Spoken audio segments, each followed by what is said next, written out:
صلی علی رسول الکریم اما بعد فاعوذ باللہ من الشیطان الرجیم بسم اللہ الرحمن الرحیم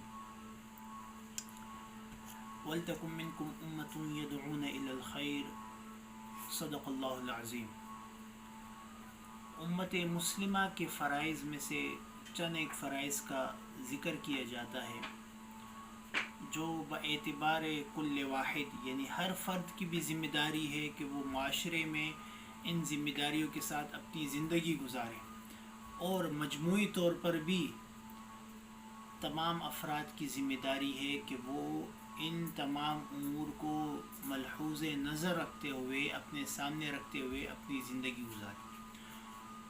ان میں سے پہلا فرض نیابت رسول اللہ صلی اللہ علیہ وسلم ہے کہ ہم بحیثیت نبی صلی اللہ علیہ وسلم کی امتی کے آپ علیہ السلام کی سیرت طیبہ پر انفرادی اور اجتماعی ہر اعتبار سے ہم پر لازم ہے کہ ہم اس پر عمل پیرا ہوں، جسے قرآن مجید میں اللہ تبارک و تعالیٰ نے اسوہ حسنہ سے تعبیر فرمایا ہے، لقد کان لکم فی رسول اللہ اسوۃ حسنہ۔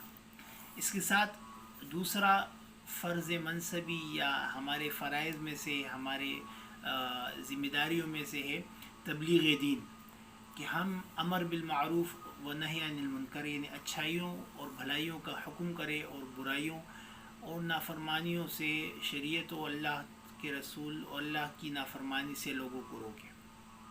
تیسرے نمبر پر جو ہماری ذمہ داری ہے وہ ہے قیام عدل کو قائم کرنا، جس طرح قرآن مجید میں اللہ تعالیٰ نے فرمایا کونوا قوامین بالقسط۔ چوتھے نمبر پر قیام امن ہے، امن کو برقرار رکھنا، یہ بھی ہمارے فرائض میں سے، ذمہ داریوں میں سے۔ پانچویں نمبر پر انفاق فی سبیل اللہ، اللہ کی راہ میں خرچ کرنا اللہ کی رضا کے لیے۔ چھٹے نمبر پر ایمان باللہ ہے، اللہ تعالیٰ کی ذات پر ایمان رکھنا۔ ساتویں نمبر پر مساوات ہے، مساوات اور برابری کو فروغ دینا۔ یہ تمام فرائض ہیں جو شریعت ہم سے جن کے پورا کرنے کا مطالبہ کرتی ہے۔ اللہ ان تمام باتوں پر عمل کرنے کی توفیق عطا فرمائے۔ وما علینا الا البلاغ۔